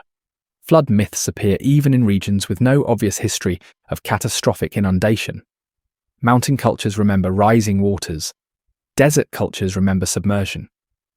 The explanation is often diffusion, but diffusion does not fully account for localized symbolism that adapts shared structure to local landscapes. It looks less like a copied story and more like a translated experience. If we take these traditions seriously, not as literal history, but as memory shaped by time, they point toward a shared human intuition. That the present world is not the first attempt, that something older preceded it, and that the transition was violent enough to disrupt continuity almost everywhere. This does not require a single global flood or a unified lost civilization. It requires only that humanity experience periods of instability profound enough to fracture memory repeatedly. Climate shifts, rising seas, regional collapses, migrations. Each culture preserves its own version, shaped by environment and belief, but the underlying pattern persists. In this light, the Sumerian flood is not an anomaly. It is one expression of a broader human memory of interruption. What makes Sumer distinctive is not that it remembers the rupture, but that it organizes its entire worldview around it. Time, kingship, knowledge, and legitimacy are all divided by this boundary. Before and after are not metaphors, they are categories. The comparative record suggests that this categorization is not unique. Many cultures draw similar lines, even if they place them at different moments or describe them differently. What matters is not synchronization, but agreement on principle. Humanity distinguishes between a time of greater continuity and a time of recovery. This has implications for how we interpret early sophistication. If multiple cultures remember inheriting rather than inventing, then sudden complexity becomes less mysterious. Knowledge does not need to be rediscovered from nothing. It needs only to be preserved unevenly. The appearance of maturity is the result of selective survival, not spontaneous generation. This also reframes progress. Instead of a straight ascent from ignorance, history becomes a sequence of plateaus and collapses. Advancement accumulates, but it is not guaranteed to persist. Each rupture trims excess, simplifies systems, and forces adaptation. What emerges afterward feels advanced relative to immediate predecessors, but diminished relative to what was lost. The danger of modern interpretation lies in mistaking the survivor's world for the original one. When we encounter early civilizations that seem improbably sophisticated, we assume brilliance rather than inheritance. We praise ingenuity rather than resilience. But resilience leaves quieter traces. It shows up in conservatism, repetition, reverence for antiquity, and fear of deviation. These qualities define Sumer. They also define many early cultures. Innovation exists, but it is cautious. Authority flows backward. Legitimacy depends on alignment with the past. This is not the mindset of pioneers. It is the mindset of caretakers. Comparative mythology, then, does not prove what happened before the flood. It does something more subtle.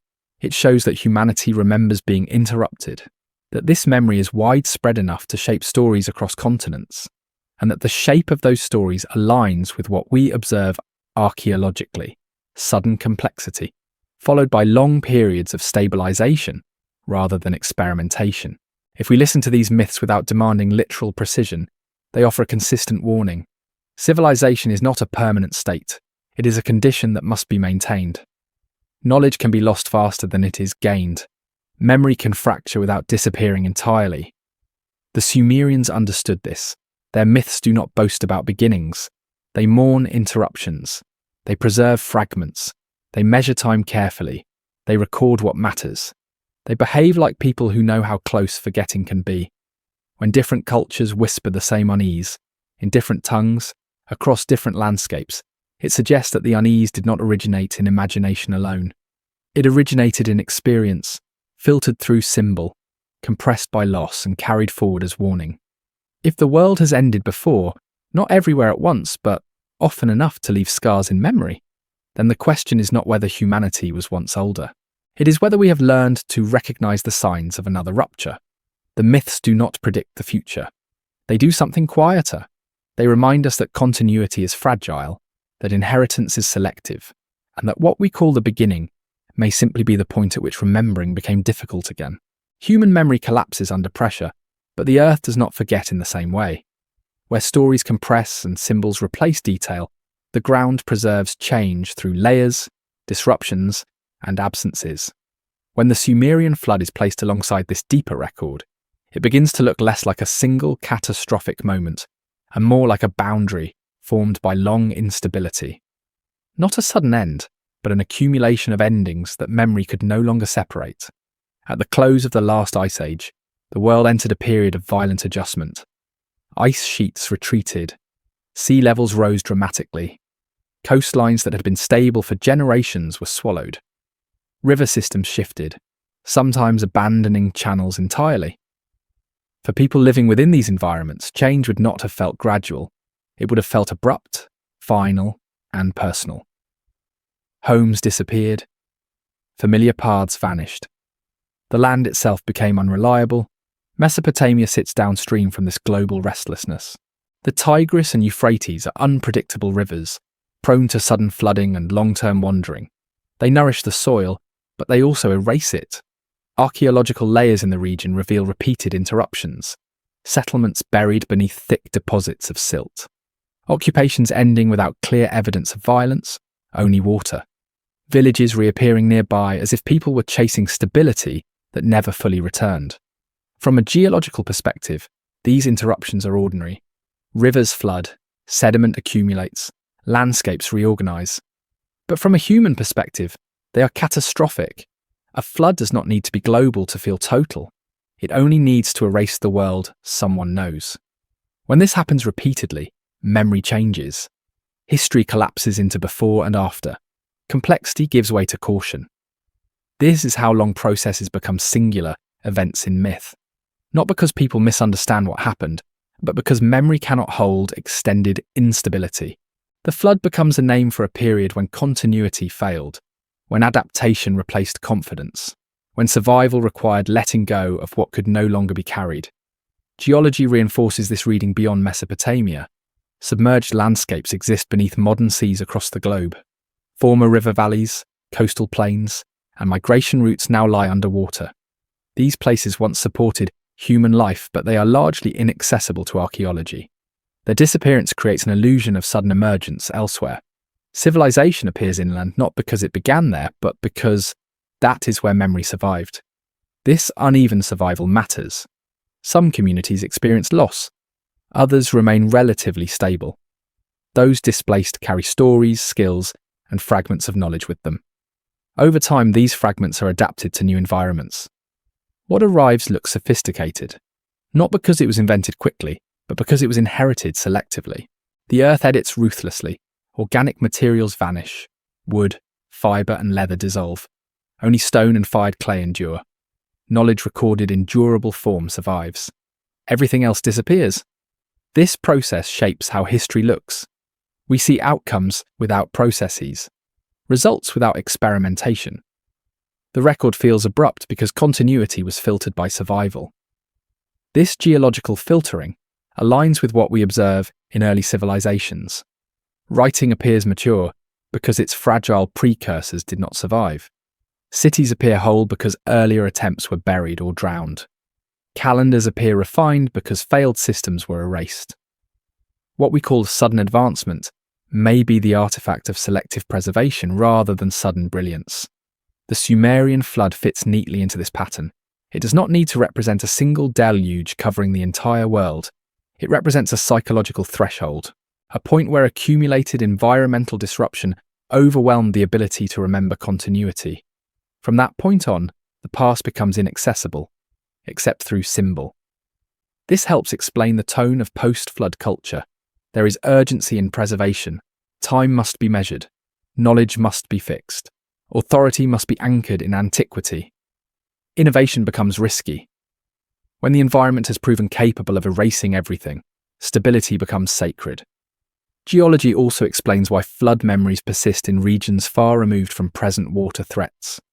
Memory migrates with people. Groups displaced by rising seas or unstable rivers carry their stories inland. Over generations, geography changes, but narrative structure remains. Water becomes symbol. Loss becomes myth. Importantly, geology does not confirm a single synchronized catastrophe across all cultures. It confirms repeated disruption, occurring often enough to shape collective psychology. This distinction is crucial.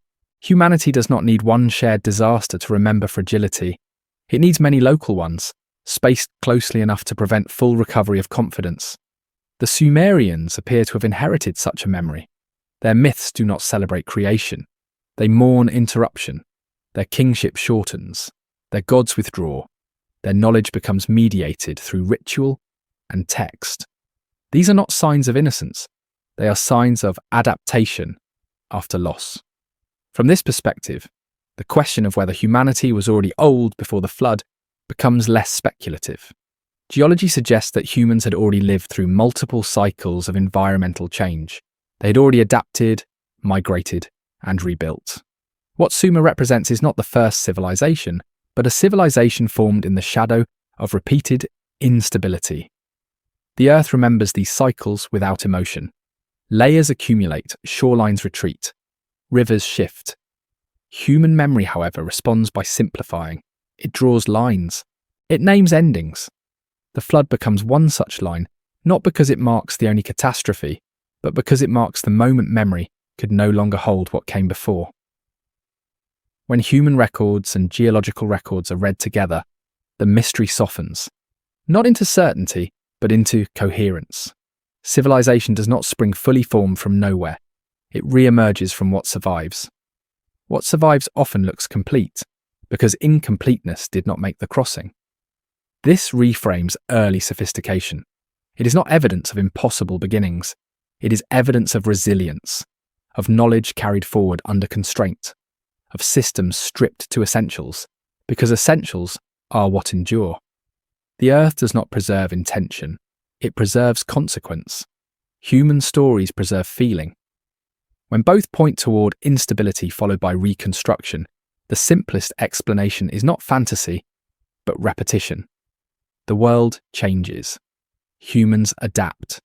Memory breaks. Civilization resumes, shaped by what was lost as much as by what was kept. In this light, the flood is not a riddle to be solved, but a reminder embedded in story, a warning that continuity is not guaranteed, that landscapes shift faster than memory can follow, that what we inherit is never the full past, only what endured long enough to be passed on. The Earth moved, humanity adjusted, and somewhere between those movements, history learned how easily it can forget, and how carefully it must rebuild when the ground itself refuses to stay the same. When a civilization passes through prolonged disruption, the most profound loss is not physical destruction but coherence. Buildings can be rebuilt, tools can be remade, populations can recover. What does not easily return is the unbroken chain of understanding that explains why things are done the way they are. In the Sumerian record, this loss of coherence is everywhere, quiet but unmistakable, shaping a culture that knows how to function, but senses that it no longer knows how it learned to do so. After catastrophe, knowledge must travel light. Anything that cannot be easily remembered, repeated, or justified in practical terms becomes vulnerable. Long explanations, experimental variations, and theoretical depth are liabilities when survival depends on speed and stability. What survives is what can be transmitted reliably under stress. Procedures outlive principles. Outcomes outlive processes.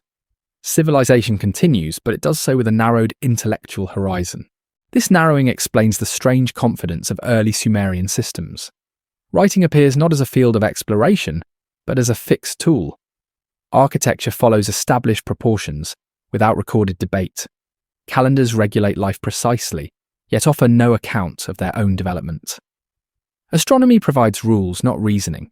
Each system works, but none explain themselves. They behave like inherited instructions rather than freshly invented solutions. Such inheritance creates a paradox. To later observers, Sumer looks improbably advanced. Complex systems seem to appear fully formed, without visible apprenticeship. But this appearance is deceptive. What we see is not the beginning of sophistication, but the survival of what could endure when everything else failed. The fragile stages of development did not survive the crossing. Only the hardened results did. This process resembles natural selection, but applied to memory. Ideas that are robust enough to be repeated without full context survive. Ideas that require nuanced explanation perish. Over time, this selects for systems that can operate mechanically, even when understanding erodes. Civilization becomes executable but opaque. The concept of a reset is often used to describe this moment, but it oversimplifies what actually occurs. Nothing truly resets. There is no clean slate. Instead, there is attrition. Knowledge sheds layers until it reaches a form light enough to carry forward. What emerges afterward feels new, but it is more accurately described as compressed. Compression turns history into myth, not because people invent stories, but because long sequences of cause and effect can no longer be held in memory. Gradual environmental instability becomes a single flood. Generations of institutional learning become a handful of sages. Extended continuity becomes impossibly long-lived kings. Myth is not false, it is condensed. Condensation, however, alters function. When explanation disappears, authority fills the gap. Ritual replaces understanding. Repetition becomes sacred. Systems are obeyed because they have survived, not because they are fully comprehended.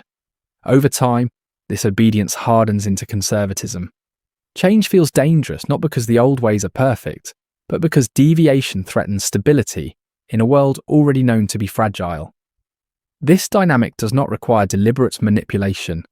No hidden hand needs to rewrite history for this outcome to occur.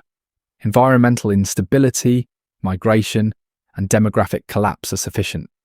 Floodplains bury archives. Rising waters erase settlements. Oral transmission fractures when communities scatter. The earth edits the past relentlessly, deleting what cannot withstand its movements. Human institutions inherit this edited past and mistake survival for completeness. What remains is treated as total knowledge rather than residue. Antiquity gains authority not because it represents fullness, but because it is all that is left. Innovation becomes suspect because it risks destabilizing systems whose inner logic is no longer accessible. Sumerian culture reflects this condition with remarkable clarity. It does not celebrate invention, it reveres antiquity. Kings legitimize themselves by aligning with ancient lineages. Laws are framed as restorations of old order. The gods are said to have established the structure of the world long ago, leaving humans to maintain it. This is not the language of pioneers, it is the language of caretakers. Caretaking carries a quiet grief. To preserve systems without understanding their origins is to live with unanswered questions. Rituals persist even as their original rationale fades. Symbols accumulate meanings to compensate for lost explanation. Over generations, commentary replaces comprehension. The system survives, but its depth thins. This thinning has consequences that are not immediately visible.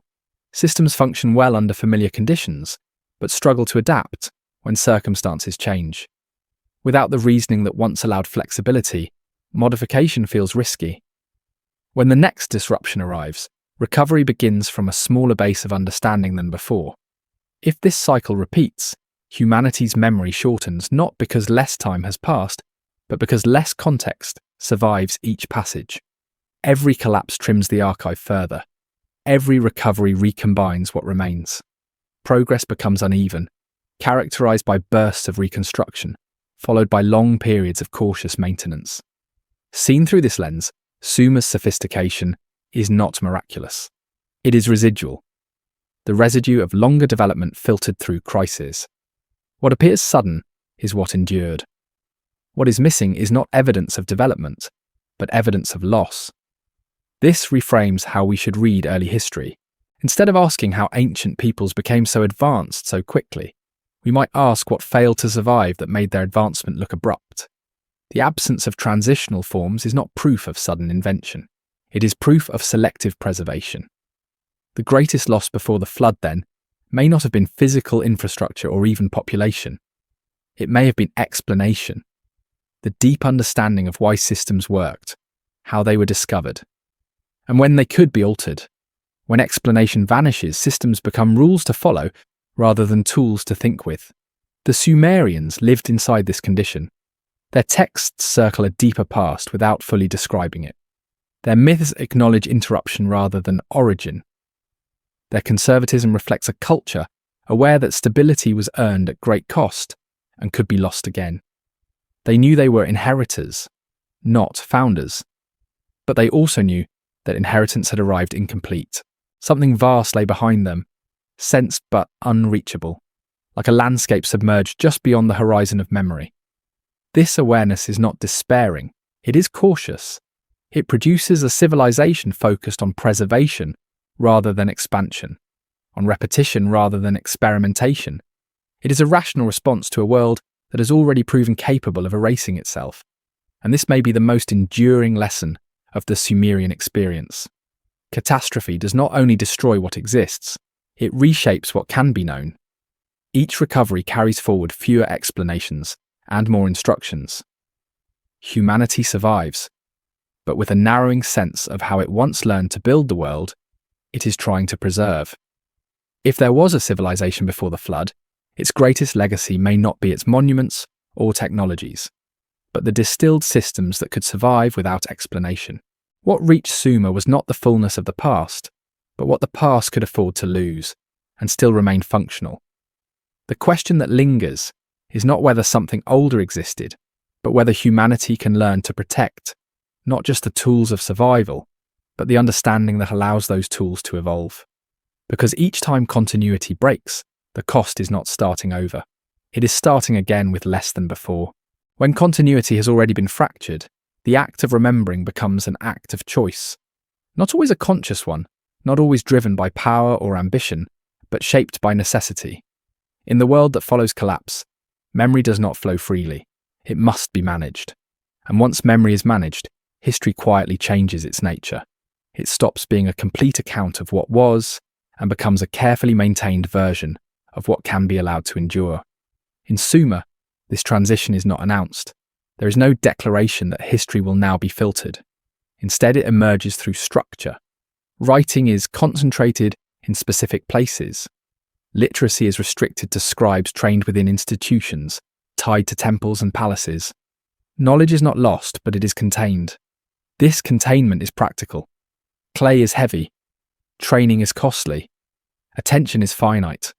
Not everything can be preserved, so something must be selected. Scribes become the hinge between memory and disappearance. They decide what is copied and what is not, often without realizing the weight of that decision. What is written survives floods, migrations, and generations. What remains oral fades as communities scatter and languages shift. Over time, the written record does not merely reflect reality, it defines it. This does not require deception, it requires repetition.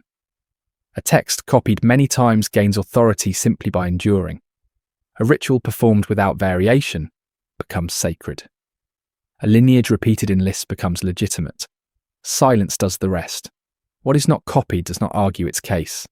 It simply vanishes. The earliest Sumerian texts show this dynamic clearly. Administrative records dominate.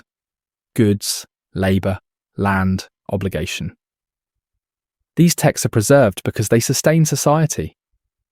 They make the world legible to those who manage it. Mythological and literary texts appear later, and when they do, they are already shaped to support order rather than challenge it. They explain why things must remain as they are. Kingship thrives in this environment. Authority is tied to continuity. Rulers present themselves as restorers, not innovators. Laws are framed as ancient, even when newly issued. Disruptions are absorbed into divine narrative rather than human failure. The past becomes a source of legitimacy, precisely because it is unreachable. If no one can verify it fully, it cannot be contradicted. Religious institutions reinforce the same pattern. Ritual calendars are fixed. Sacred formulas are repeated exactly. The gods are said to have established the structure of the world long ago. Humans now maintain it.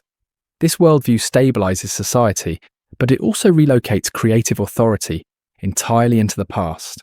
The present becomes a time of obedience rather than discovery. Over generations, this stabilization hardens. Preservation becomes indistinguishable from truth. Selection becomes invisible. People no longer ask why certain stories survived and others did not. They inherit a record that feels complete because nothing else stands beside it. The absence of alternatives is mistaken for their non-existence. This is how history narrows without being falsified. The surviving record is not wrong, it is simply incomplete in ways that are no longer obvious. It tells the story of what endured, not of everything that once existed. The difference matters, because endurance favours certain kinds of knowledge over others. Flexible systems disappear first. Experimental traditions vanish. Local variations dissolve. What survives are systems that can be standardised, taught rigidly, and repeated without deep explanation. Writing that tracks quantities. Rituals that prescribe action. Laws that demand obedience. These systems work even when understanding fades. That makes them ideal survivors. But this survival reshapes how truth is experienced. When knowledge is centralised, interpretation follows authority. When authority depends on continuity, questioning becomes dangerous. Not because it threatens power, but because it threatens stability in a world that has already collapsed once. This is the quiet origin of historical rigidity. Not tyranny, but fear. Fear of breaking what little continuity remains. Fear of inviting chaos back into a world that barely recovered. Over time, this fear becomes tradition. Tradition becomes identity. Identity resists revision. The Sumerian record acknowledges this indirectly. It admits to a deeper past without describing it fully. Gods once walked among humans. Kings once ruled for ages beyond measure. Sages once taught directly. These statements do not explain the past. They gesture toward it. They mark the boundary where preserved history ends and something larger begins. Later institutions inherit this boundary and protect it. They do not attempt recovery. Recovery is too uncertain. Instead, they maintain what works. Over time, maintenance becomes doctrine. Doctrine becomes law. And law becomes the only acceptable memory. This is how a civilization can both remember and forget at the same time. It remembers structure, but forgets origin. It remembers instruction, but forgets explanation.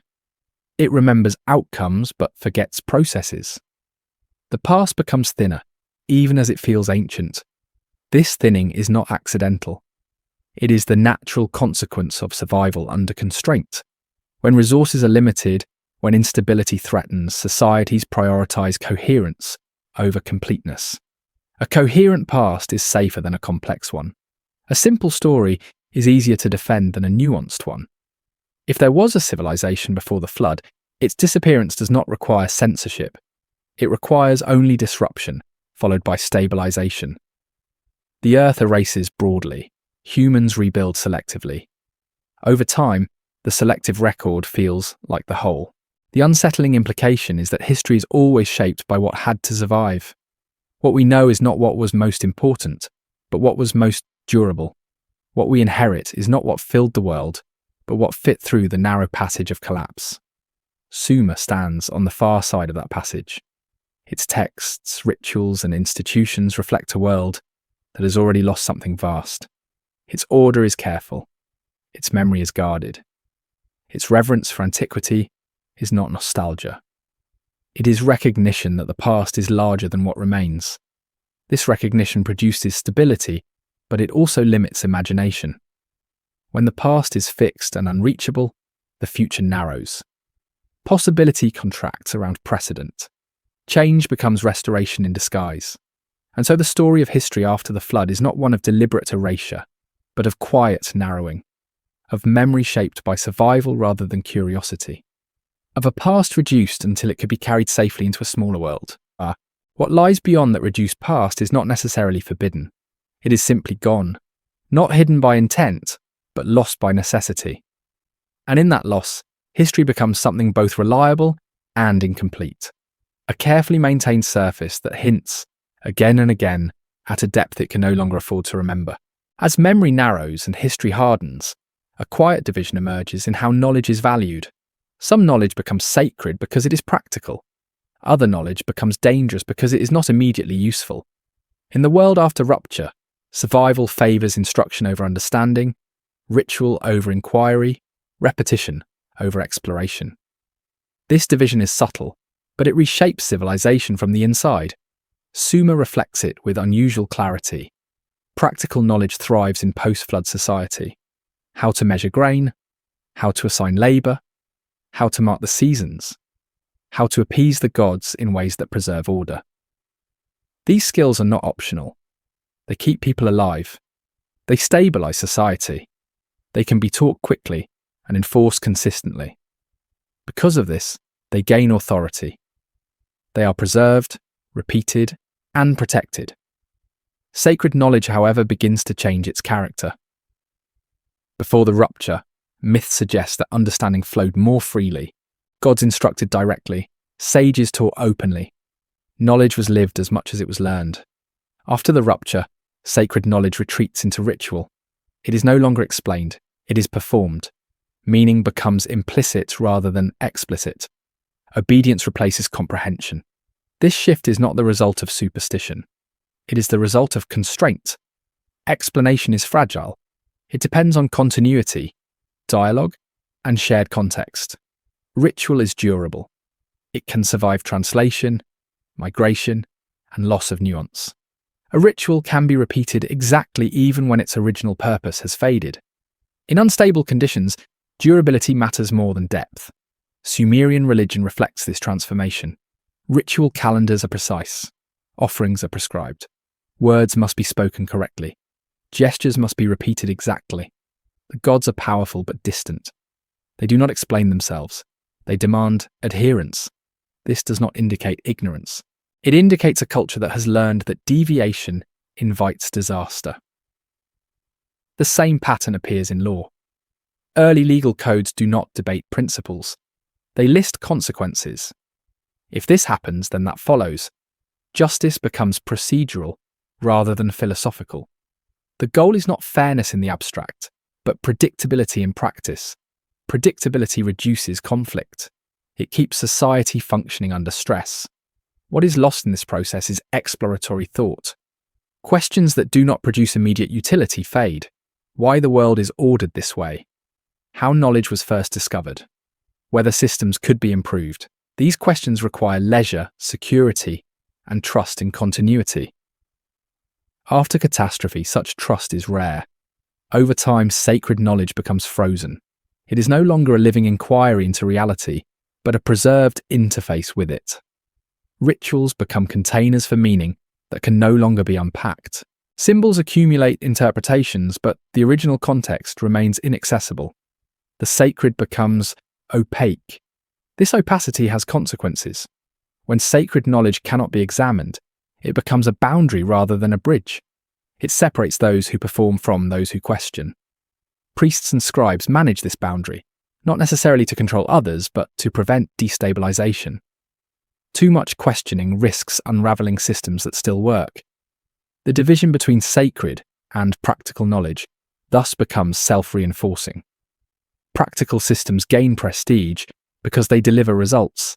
Sacred systems gain authority because they are untouchable. Together they stabilize society, but they also limit it. The range of acceptable thought narrows.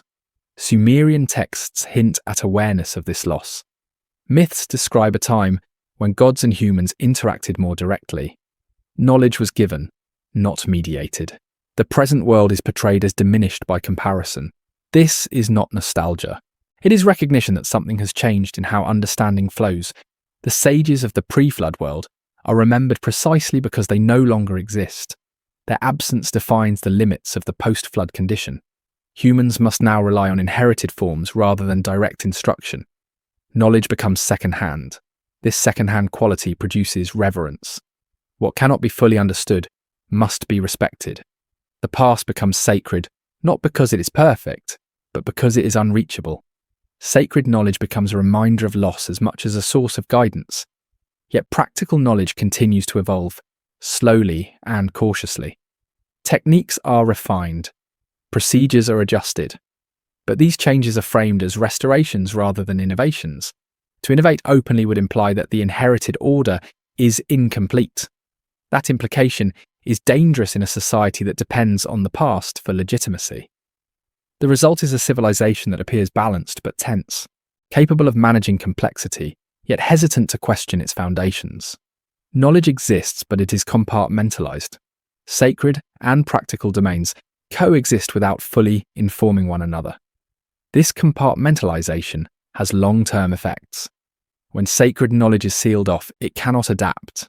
When practical knowledge is stripped of philosophical grounding, it becomes mechanical. Over generations, the gap widens. Society functions, but it no longer understands itself deeply. The danger of this arrangement becomes visible only when conditions change again. When new pressures arise, systems built on repetition struggle to respond. Without the original understanding that allowed flexibility, adaptation feels like betrayal. The society knows how to preserve, but not how to transform. This may be the deeper warning embedded in the Sumerian legacy. Not that gods will punish deviation, but that loss of understanding makes resilience fragile. A civilization can survive catastrophe once by compressing knowledge into durable forms, but if those forms cannot be reopened, each subsequent challenge becomes harder. If humanity before the flood possessed a more integrated relationship between sacred understanding and practical application, then the post-flood world inherits a divided version of that relationship. Sacred knowledge becomes memory without explanation. Practical knowledge becomes function without meaning. Sumer stands at the beginning of this divided inheritance. Its achievements are real. Its sophistication is undeniable. But beneath its order lies a quiet imbalance. A civilization that knows how to keep going, but no longer knows how it learned to begin. This imbalance is not unique to Sumer. It is a pattern that echoes throughout history. Whenever continuity breaks, knowledge hardens. Whenever knowledge hardens, understanding thins. The sacred retreats upward. The practical narrows downward. What once formed a whole becomes a structure, held together by habit. The question that remains is not whether this division was inevitable. It may have been. The question is whether it can be reversed, whether sacred knowledge can become inquiry again, and practical knowledge can recover meaning. Sumer does not answer this question. It lives inside it. Its rituals repeat. Its systems endure. Its myths remember loss without resolving it. The civilization continues, carrying forward what it can, aware that something essential lies beyond reach. And in that awareness, there is both stability and quiet tension, a recognition that survival has been achieved, but at a cost that cannot be fully measured.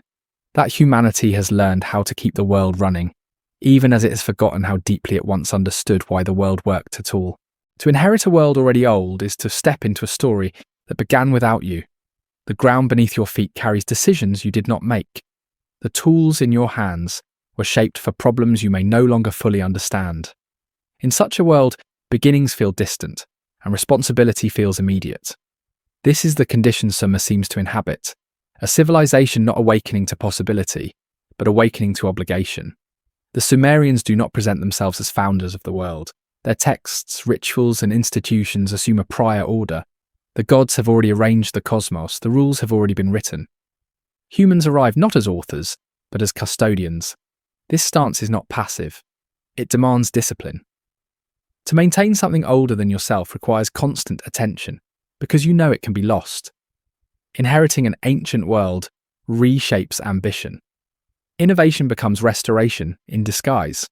Change must justify itself by appealing to precedent. New kings do not announce new eras. They repair old ones. New laws do not invent justice, they reassert it. Even progress wears the language of memory. The future is permitted only if it looks like the past. This orientation produces stability, but it also produces tension. When the world is perceived as already complete, questioning it feels dangerous. Inquiry risks exposing gaps that cannot be filled. Better to preserve what works than to ask how it came to work. Curiosity yields to care. Exploration yields to maintenance. Sumerian society reflects this careful posture everywhere. Calendars regulate life precisely. Rituals repeat without deviation. Architecture rebuilds on the same sacred footprints. Writing standardizes rather than experiments. Each system expresses the same ethic. Continuity over novelty. The world is old, therefore fragile. It must be handled gently. This fragility shapes identity. People define themselves not by what they create, but by what they uphold. A good ruler is one who preserves order. A good priest is one who repeats the ritual correctly. A good scribe is one who copies without error. Excellence becomes accuracy. Virtue becomes fidelity. Yet beneath this fidelity lies an unease. To inherit without knowing the full story is to sense that something is missing. The Sumerians acknowledge this absence indirectly. They speak of gods who once walked among humans, of sages who taught directly, of kings who ruled for spans beyond measure. These are not claims to greatness. They are admissions of distance. The past was closer to meaning. The present is farther from it. Living in such a world produces humility. Humans are not masters of fate. They are managers of risk. The earth has already shown it can disrupt everything. Rivers shift. Floods erase. Memory thins. In response, society tightens. Rules become firm. Authority consolidates. The aim is not expansion, but survival. But survival has a cost. When the world is treated as complete, imagination contracts. Possibility narrows. The unknown becomes threat rather than invitation. The inherited order feels safer than any alternative, even if its foundations are no longer fully understood. This is the paradox of inheriting an ancient world. The very reverence that preserves it can also prevent renewal. Systems endure, but they become rigid. Rituals survive, but their meaning becomes opaque. Knowledge functions, but its depth recedes. Over generations, this condition can feel normal. People are born into rules they did not design and follow them without question. The past becomes an authority rather than a reference. To ask why is to challenge stability. To imagine differently is to risk loss. And yet the sense of age never fully disappears. The Sumerians seem acutely aware that they are not first. Their myths do not celebrate origin. They mourn interruption. Their achievements are framed as recoveries, not discoveries. This awareness carries a quiet weight. It reminds society that what exists now is not the peak of possibility, but what survived the narrowing of memory. To inherit an old world is to live with echoes. You hear them in the rituals, whose purpose is no longer explained. You feel them in the architecture that follows proportions whose reasoning has faded. You see them in the texts that preserve outcomes without origins. The echoes suggest depth beyond reach. This awareness can produce care rather than despair. Knowing that something has been lost encourages protection of what remains. The Sumerians respond to loss by guarding continuity fiercely. Their conservatism is not ignorance. It is a strategy shaped by experience. But strategies have limits. When conditions change again, inherited systems may struggle. Without the original understanding that allowed flexibility, adaptation becomes risky. The society knows how to preserve, but not how to reimagine. The world is old, but the future demands renewal. This tension defines the long arc of civilization. Each generation inherits a world shaped by past recoveries. Each must decide whether to preserve, modify, or question what it has received. When memory is thin, questioning feels perilous. When stability is hard-won, preservation feels moral. Sumer stands at an early point in this dilemma, but not at its beginning. It is already downstream from loss. Its caution is learned. Its reverence is earned. Its sense of age is not theoretical. It is lived. To inherit an ancient world is to accept that you are responsible for something you did not create and cannot fully explain. You must keep it working anyway. You must pass it on intact enough for others to survive. You must do this knowing that each passage may strip away more context than you can afford. This inheritance shapes how time is felt. The future is not open-ended. It is bounded by what can be carried forward. The past is not a curiosity. It is an anchor. Between them, the present becomes an act of balance. The Sumerians lived that balance. Their civilization is not youthful or exuberant. It is careful, deliberate, and weighted with awareness. They move through a world that already feels old, already marked by endings, already aware of fragility. And perhaps this is the most revealing insight of all. If humanity before the flood was already old, then civilization did not begin with innocence. It resumed with caution.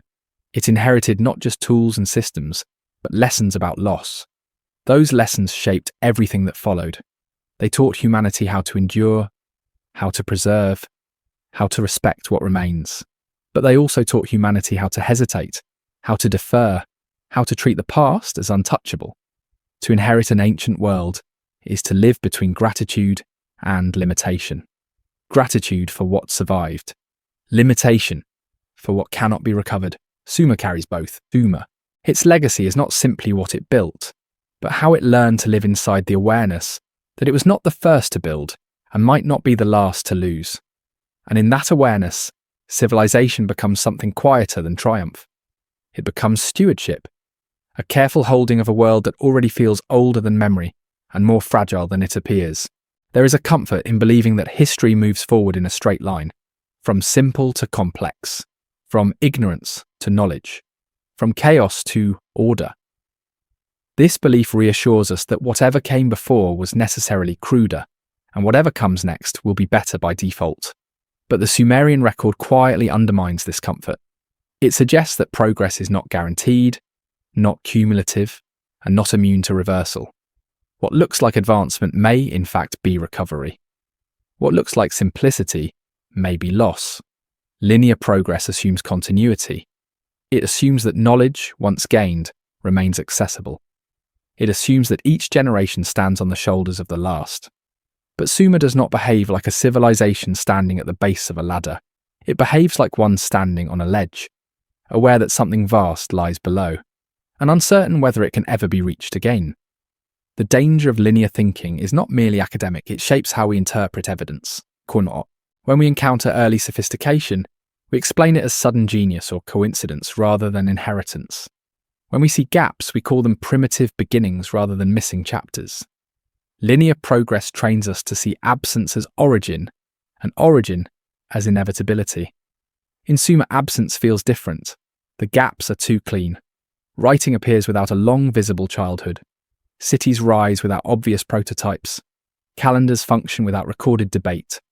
Astronomy operates without tentative steps. These are not the marks of a world learning for the first time. They are the marks of a world reassembling what survived. Assuming linear progress blinds us to the mechanics of loss. Knowledge does not vanish evenly. It disappears selectively. The most fragile elements, context, explanation, experimentation, go first. What remains is what can operate without them. Systems survive, but their reasoning does not. To later observers, this looks like sophistication without development. In reality, it is development without record. Linear thinking also encourages a subtle arrogance. If progress only moves forward, then the present must always be the most advanced point reached so far. This makes it difficult to imagine that earlier societies might have understood certain aspects of the world more deeply, even if they lacked our tools. it also makes it difficult to accept that we could lose understanding we currently take for granted. The Sumerian worldview resists this arrogance. It does not portray the present as superior, it portrays it as diminished. The past is heavier, longer, closer to the divine. The present is shorter-lived, more constrained, more cautious. This inversion is unsettling because it contradicts our instinct to place ourselves at the summit of history. The belief in linear progress also reshapes how we treat warnings embedded in myth. Flood stories, cycles of destruction, and resets are often dismissed as symbolic morality tales rather than records of lived instability. But if progress is not guaranteed, then these stories are not backward-looking fantasies. They are forward-looking cautions. Sumerian myths do not promise inevitable improvement. They promise endurance, and even that is conditional. Order must be maintained. Ritual must be repeated correctly. Time must be measured carefully.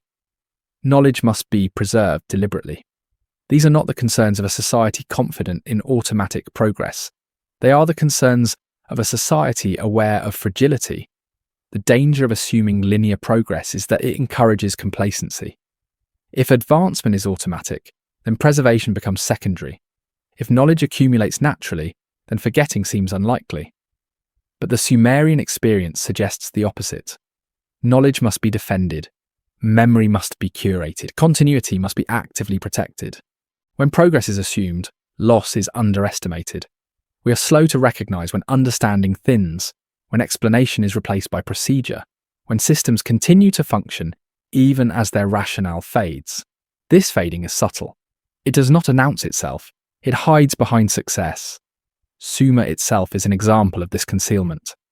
The civilization functions impressively. Administration works. Agriculture is organized. Ritual stabilizes society. To an outside observer, it looks like a triumph of early human ingenuity. Only when examined closely does the pattern of inheritance and compression become visible. Linear progress also affects how we imagine the future. If history always improves, then collapse feels improbable or temporary. If collapse occurs, we expect rapid recovery at the same or higher level. But if progress is cyclical or uneven, then collapse carries lasting consequences. Each recovery may begin with less context than before. The Sumerian record implies this cumulative loss. The pre-flood world is remembered as richer, longer, more integrated. The post-flood world is functional, but constrained. Knowledge survives, but in narrower forms. If another rupture occurs, the next recovery may inherit even less. This perspective reframes the idea of advancement. Progress becomes not a guaranteed ascent, but a fragile balance between gain and loss.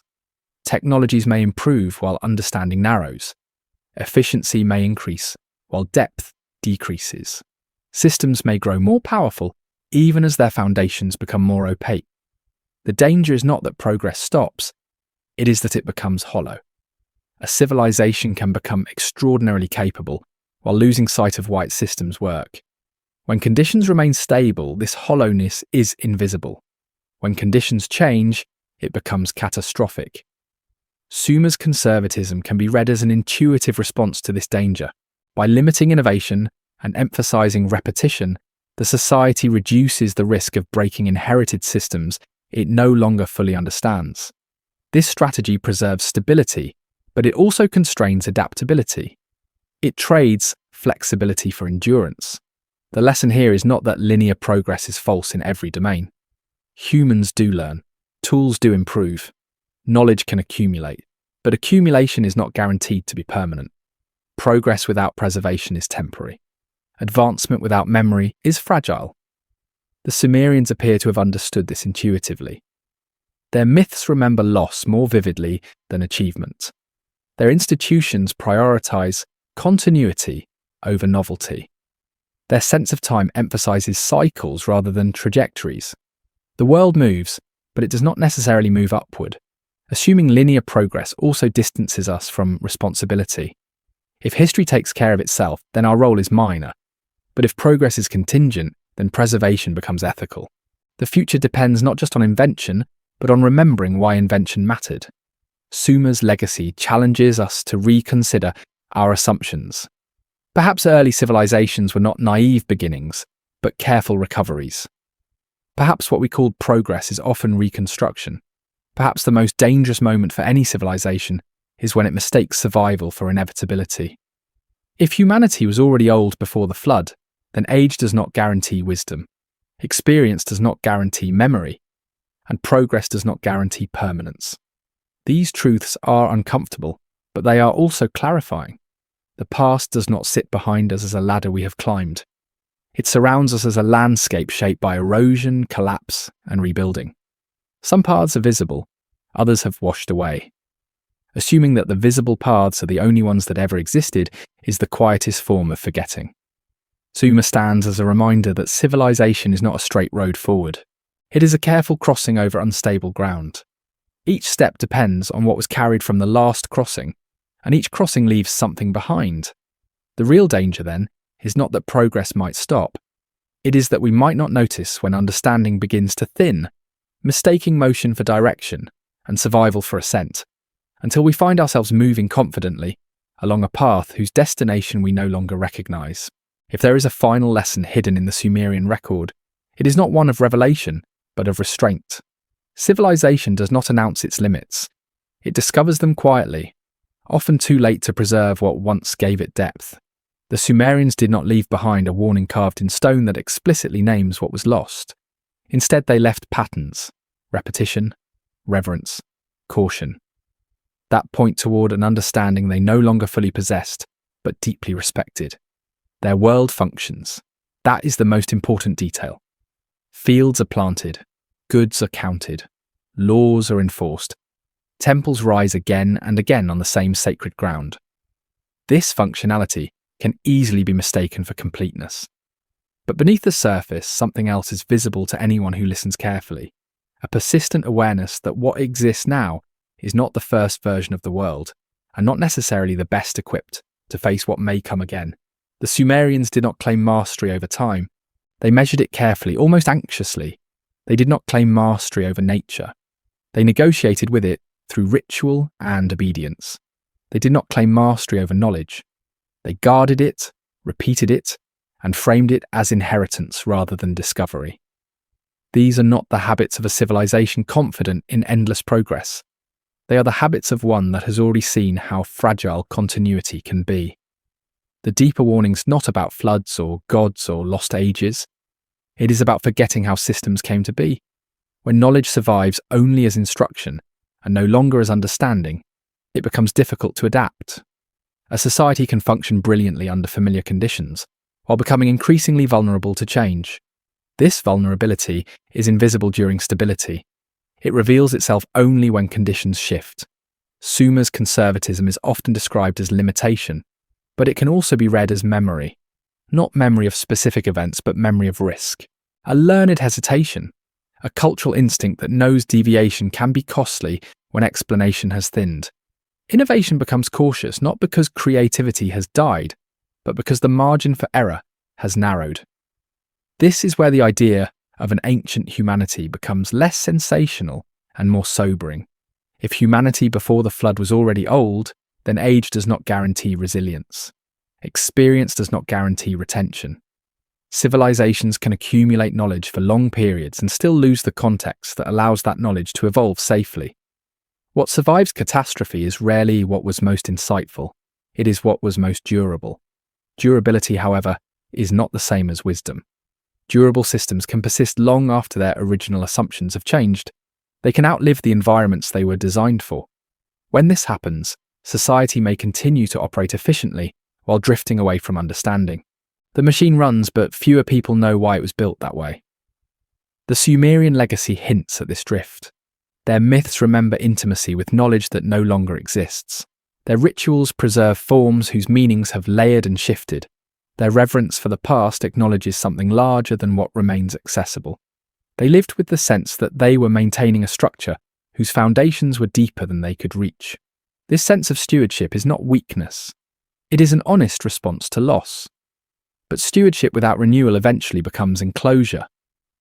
When preservation becomes the highest value, inquiry becomes risky. When inquiry fades, adaptation slows. The civilization survives, but it becomes increasingly specialized for yesterday's conditions. The unsettling implication is that the greatest danger to any civilization may not be sudden collapse, but slow narrowing, a gradual replacement of understanding with procedure, a quiet shift from knowing why to knowing how. This shift is comfortable, it feels efficient, it allows systems to scale. But it also makes them brittle. Sumer does not show us a dramatic fall, it shows us endurance under constraint. It shows us how much can be preserved when memory is disciplined and tradition is guarded. But it also shows us the cost of that discipline. The past becomes sacred, but unreachable. The future becomes manageable, but constrained. If the flood marks the moment when humanity realized it could lose everything, then everything that follows is shaped by that realization. Time is measured. Knowledge is fixed. Authority is anchored. Innovation is masked as restoration. The world continues, but it does so carefully, aware that the ground beneath it is not permanent. This awareness is not ancient superstition. It is empirical wisdom, earned through loss. The Sumerians did not need to predict the next catastrophe to know it was possible. They had inherited enough memory to understand fragility, even if they could no longer fully explain its origins. The question that lingers at the end of this journey is not whether there was a civilization before the flood. The evidence suggests that humanity has lived through multiple thresholds of loss and recovery. The more pressing question is whether civilizations learn to protect not only what works, but why it works. Because once the why disappears, preservation becomes a holding pattern. Systems persist, but they cannot evolve intelligently. When the next disruption arrives, and it always does, the recovery begins from a smaller foundation than before. Sumer stands as a mirror rather than a mystery. It reflects a stage of humanity that is neither beginning nor end, but midpoint. A civilization already old, already cautious, already aware that survival and understanding are not the same achievement. Its legacy is not a secret history waiting to be uncovered, but a quiet instruction waiting to be noticed. Civilization is not defined by how much it builds, but by how much meaning it can carry forward without losing flexibility. Progress is not measured only by accumulation, but by retention of understanding. If humanity was already old before the flood, then the most ancient danger is not destruction. It is amnesia of context, a forgetting subtle enough to go unnoticed, even as systems continue to function. The Sumerians lived with that danger and chose preservation over expansion. Their world endured, but it did so by narrowing its imagination. That choice kept civilization alive, but it also left behind unanswered questions that still echo today. And perhaps that is the final, unsettling thought to carry into the quiet. Not that the past is hidden, but that it is heavy. Too heavy to be carried whole through every crossing. Each time humanity survives, it brings less with it than before. The world continues anyway, carefully, repeating what it can, hoping that what remains is enough. Whether it is enough is the question history never answers in advance.